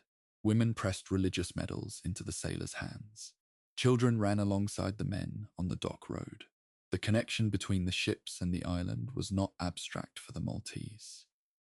They could read, in the battered state of the ships and the exhausted faces of the crews, exactly what the crossing had cost. The Maltese had their own 2 years of exhaustion and loss to match against it, and the recognition was immediate and mutual. Several survivors of the convoy recorded in later years that the reception in Valletta was the moment at which they fully understood what they had actually done. Captain Mason, in the days after Ohio's arrival, was approached by a Maltese dock worker who pressed a small object into his hand. A carved limestone figure of the Madonna, of the kind the Maltese kept in household shrines. The dock worker said nothing, according to Mason's account. He pressed the figure into the captain's hand and walked back to work. Mason kept the figure for the rest of his life. When he was asked about it in a later interview, he said it had seemed, at the time, like the only appropriate response to what had happened. Not words, but a small, solid limestone thing, pressed from one set of hands into another. I find this detail absorbing, not because it is dramatic, but because it is specific. A particular exchange, in a particular place, between 2 particular people, each of whom understood something the other did not need to explain. The letters written by convoy survivors in the weeks and months after Pedestal are preserved in various collections. The Imperial War Museum's Sound and Document Archives hold several of the most detailed, and they share, across the differences of rank and service, background and nationality, a common quality of compressed expression. Men who had been through 5 days of sustained attack tended to describe it in terms that were almost deliberately understated, as though the full scale of the experience resisted the vocabulary available to them. One able seaman from Rochester Castle, writing to his mother within a week of arrival, described the passage as a bit rough, but we got there. His ship had been bombed, near missed, machine gunned, had manoeuvred through a channel full of burning wreckage, and had arrived in Grand Harbour with visible bomb damage. A bit rough, but we got there is not evasion. It is, I think, the most accurate summary available within the emotional range of a 22-year-old writing to his mother. The German and Italian aircrew who flew the strikes against the convoy during those 5 days had, of course, their own losses and their own post-operational experiences. The records of Lehrgeschwader 1 and Kampfgeschwader 26, two of the principal German units involved, indicate aircrew losses in the operation of between 40 and 60 confirmed, with additional aircrew missing and unaccounted for. Italian records from the Regia Aeronautica units based in Sardinia are less complete due to the post-armistice disruption of Italian military archives. But comparable figures emerge from cross-referencing British anti-aircraft claims with surviving Italian unit diaries. The men on both sides of this operation were professional military people doing what they had been trained to do, in an operation that neither side would remember primarily in terms of glory. Both sides took heavy losses. Both sides conducted themselves with professional competence. That is what the record shows. Chapter 15. Legacy. What Pedestal left behind. Every military operation that matters leaves a residue. In doctrine, in memory, in the way the next generation of planners approaches the next equivalent problem. Operation Pedestal left several kinds of residue, and they are worth examining separately because they operate on different timescales and in different institutional registers. The most immediate doctrinal legacy was in Convoy escort organization. The Admiralty's post-operational analysis of Pedestal identified several coordination failures in the handover between Force C and Force X at the Skerky Channel, the moment at which the heavy covering group turned back and the close escort continued alone.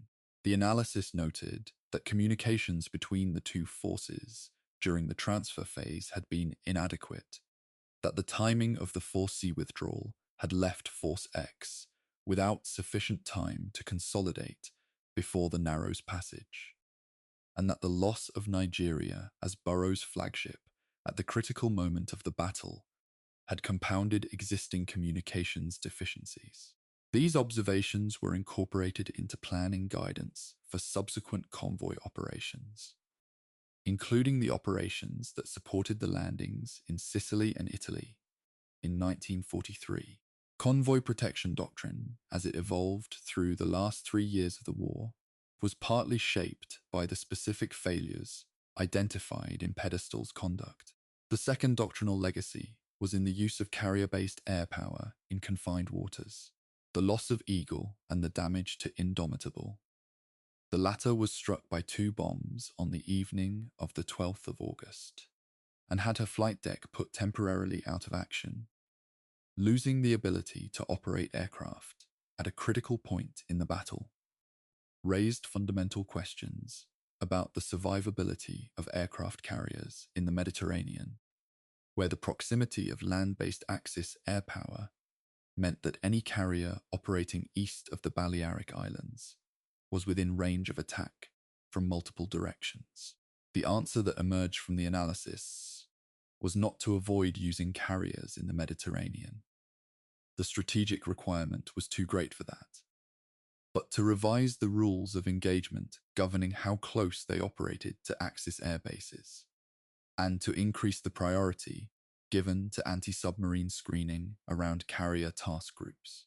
HMS Eagle had been lost to a submarine, and subsequent carrier operations reflected a heightened awareness of the submarine threat that Eagle's loss had made visceral in a way that no staff assessment could achieve. The memory legacy of Pedestal is more complex, and in some ways more interesting than the doctrinal one. In Britain, the operation was absorbed into a wartime narrative of courage and endurance that was, broadly speaking, accurate. The courage and endurance were real, but that sometimes compressed the complexity of the outcome. The official histories and the popular accounts that followed tended to emphasize the arrival of Ohio and the 5 surviving ships as a triumph, which it was, while giving less sustained attention to the 9 ships that did not arrive and the 500 men who did not come home. This asymmetry of memory is not unique to Pedestal. It is a consistent feature of how democracies remember contested military operations. The triumph is what the public needs, and the triumph was real. So the compression is understandable, even if it is not entirely honest. In Malta, the memory took a different form, more total, more personal, and more enduring. The Maltese commemoration of the Santa Maria Convoy has never been primarily a military commemoration. It has always been, simultaneously, a religious observance. The feast of the 15th of August, when Ohio arrived, is one of the most important days in the Maltese liturgical calendar, and the convergence of the convoy's arrival with that feast day gave the event a layered significance that the Maltese have carried forward in an unbroken line from 1942 to the present. The Upper Baracca Gardens in Valletta contain memorials to the convoy. The Maritime Museum at Vittoriosa holds artifacts from the operation. The names of the ships: Ohio, Rochester Castle, Port Chalmers, Melbourne Star, Brisbane Star, are known to Maltese schoolchildren in a way that is not primarily historical education but cultural transmission. The names passed from grandparents to grandchildren as part of a story about what the islands survived and what it cost.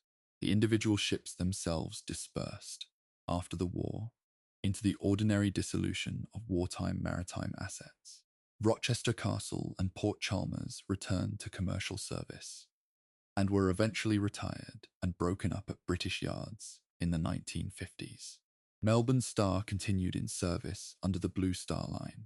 Bris Star, which had made the most individually extraordinary passage of the operation, sailing partially disabled along the North African coast, sheltering briefly in a Tunisian port, and arriving at Malta on the 14th of August on her own, returned to service and was subsequently lost to a torpedo attack in the South Atlantic in 1943. There is something almost unbearable about that detail.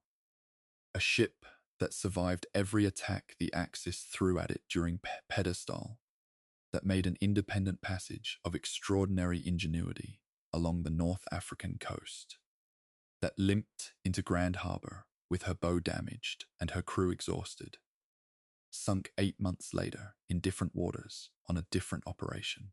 War does not reward the ships that have already served. It simply continues. Ohio never sailed again, as I have noted. She was hulked in Grand Harbour and served as a fuel storage vessel until 1946, when she was towed out to sea and sunk in deep water. The site of her scuttling is approximately 45 miles southwest of Malta, in water of sufficient depth that she has not been located by divers, and probably never will be. The tanker that spent 4 days refusing to sink ended her existence by being deliberately sent to the bottom. Her job done, her usefulness exhausted. Captain Mason died in February 1964 in Rochester, at the age of 62. He had continued in the Merchant Navy after the war, was promoted to senior positions with the Anglo-Saxon Petroleum Company, and by all accounts found a return to the ordinary professional life of a merchant mariner, after years in which the ordinary had been disrupted by the extraordinary. The George Cross he received in October 1942 is now held by the National Maritime Museum at Greenwich.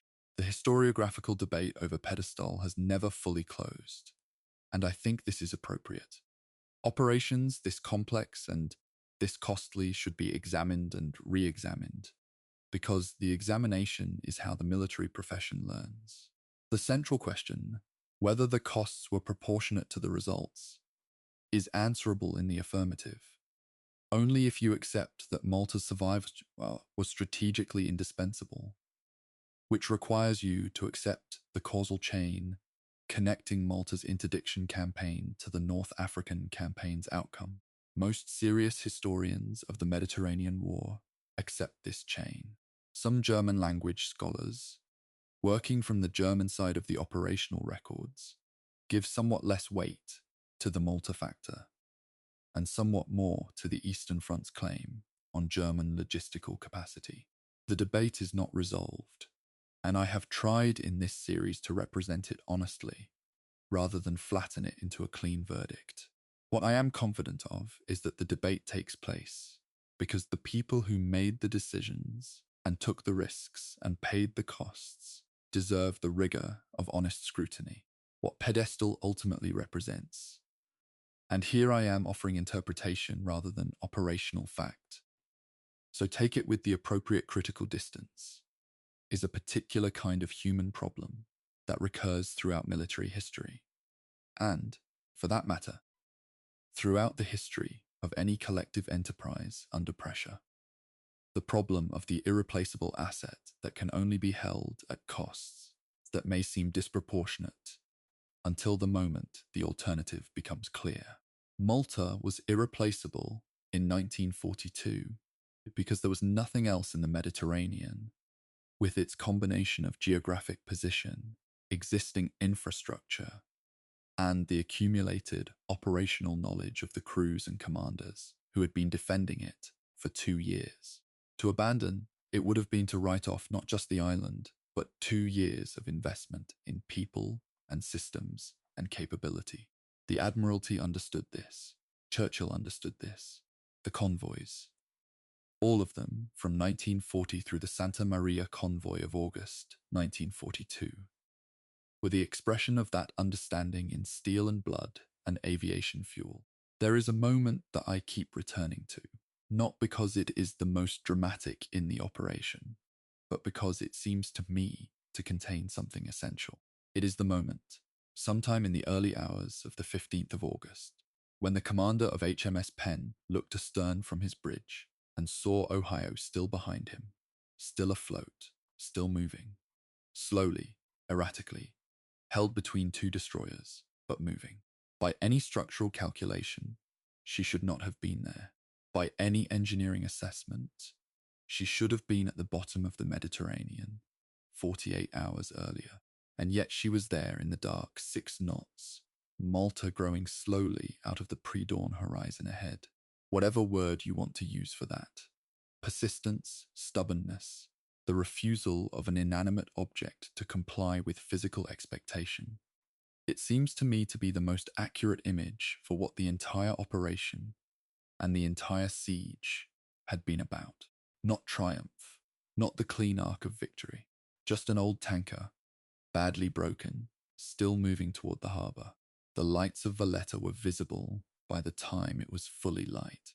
The harbour walls, the limestone ramparts that Suleiman the Magnificent's fleet had failed to breach in 1565.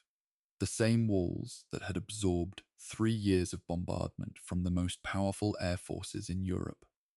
They were still there, yellowed by the summer morning light, scarred and cracked but intact. The harbour entrance opened. Ohio was pulled through it, between Penn and Bramham, at 10 o'clock in the morning of the 15th of August, 1942. Somewhere above the waterfront, church bells were ringing for the feast of Santa Maria. The pipeline from the dock was connected, and the fuel that had come 3,000 nautical miles from the River Clyde, through the Strait of Gibraltar, across the width of the Mediterranean, through the submarines and the aircraft, and the torpedo boats and the cruisers, and the structural limits of an injured ship, and the biological limits of the men who refused to leave her. That fuel began to flow. By the following morning, Malta's Spitfires were flying again. Malta today is an independent nation. It achieved independence from Britain in September 1964 and became a republic in 1974. It joined the European Union in May 2004, the first former British colony in the Mediterranean to do so. The population has grown to approximately 500,000, and the island is one of the most densely settled territories in the world. Grand Harbour is now a commercial port and a cruise terminal, as well as a working naval facility. The 3 cities across the harbour from Valletta, Vittoriosa, Sanglia, Cospicua, were rebuilt from their wartime ruins in the decades after the war. Though the reconstruction was imperfect, and the evidence of the bombing is still visible in building lines that don't quite match, in limestone blocks of slightly different weathering inserted where older stones were blown away. The limestone itself is a form of memory, porous, pale, retaining the damage that cuts into it even after the cut has been filled. Every Maltese family that was on the island during the siege has a story. The stories are precise and specific in the way that first-hand accounts always are. The particular shelter that someone's grandmother sheltered in, the specific church that took a direct hit on a particular morning, the exact street where a family member was caught in the open. The aggregate of those stories is the island's memory of what the siege cost, and it is not fading with the generation that lived through it, because it has been passed forward too deliberately and too carefully. The George Cross awarded to Malta in April 1942 is displayed in the National War Museum in Valletta, in the old armoury of the Knights of St. John, alongside the bronze plaque bearing King George VI's citation. Visitors from Britain who go to see it sometimes express surprise at its scale. The George Cross is not a large object, a small silver cross on a ribbon, incongruously modest for what it represents. The Maltese, when they look at it, are not thinking about the object. They are thinking about the context, the 2 years before it was awarded, and the 3 years of war that followed. The small silver cross on its ribbon is the most compressed possible symbol for the largest possible experience. An entire people's refusal to be broken. Every year on the 15th of August, Malta commemorates the Santa Maria Convoy, with ceremonies that draw together the religious and the military, in the way that is natural to a culture where those two registers have always been deeply intertwined. The President of Malta attends. Veterans of the operation, for as long as any remained, attended, the last of them in their 90s, in wheelchairs on the Baraka Terrace, looking out at the same harbour they had entered 70 and 80 years before, in burning, listing ships. The harbour in summer is extraordinarily beautiful. The limestone cliffs turning from white to amber in the afternoon light. The water a deep, improbable green inside the sheltering bastions. The ancient fortifications of the Knights of St. John framing the water on every side. It is easy, on a calm August afternoon, to find it difficult to hold in mind simultaneously that beauty and what happened in these waters.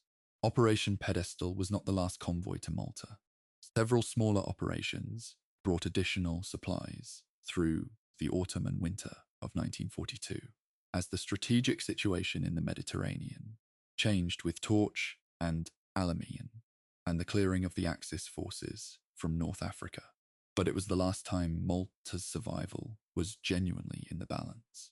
After the supplies arrived in August, the island never again fell below minimum operational capacity.